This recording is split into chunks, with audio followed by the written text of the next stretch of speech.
ফের শহরে ধর্ষণের অভিযোগ। এবার পেইং গেস্টকে ধর্ষণের অভিযোগে কাঠগড়ায় বাড়ির মালিক। পুলিশ সূত্রে খবর, সোমবার রাতে এক যুবতী চেতলা থানায় ধর্ষণের অভিযোগ দায়ের করেন। অভিযোগকারিনীর দাবি, 18ই জুন থেকে তিনি ওই বাড়িতে পেইং গেস্ট হিসেবে থাকতে শুরু করেন। কয়েকদিন আগে একা পেয়ে বাড়ির মালিক ইন্দু বোস তাকে ধর্ষণ করেন বলে অভিযোগ। এমনকি একথা কাউকে জানালে তাকে খুনের হুমকি পর্যন্ত দেওয়া হয় বলেও পুলিশকে জানিয়েছেন অভিযোগকারিনী। ওই মহিলার অভিযোগের ভিত্তিতে বাড়ির মালিক ইন্দু বোসের বিরুদ্ধে ভারতীয় দণ্ডবিধির 376 ধারায় ধর্ষণের মামলা রুজু করেছে।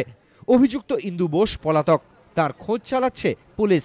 তবে তার স্ত্রীর অবশ্য দাবি, মিথ্যে অভিযোগ করে তার স্বামীকে ফাঁসানো হচ্ছে। মেয়েটি কিচ্ছু করতো না, আমাদের মিথ্যে ব্লেম দিয়েছে, বলেছে আমি একটি চাকরিতে জয়েন করব।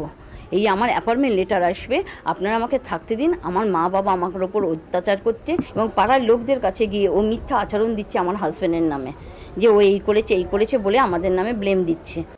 মঙ্গলবার অভিযোগকারিনীর মেডিকেল টেস্ট হয়েছে। এদিনই আলিপুর আদালতে ম্যাজিস্ট্রেটের কাছে অভিযোগকারিনীর বয়ান রেকর্ড করা হয়। প্রকাশ সিংহ, এবিপি আনন্দ, কলকাতা।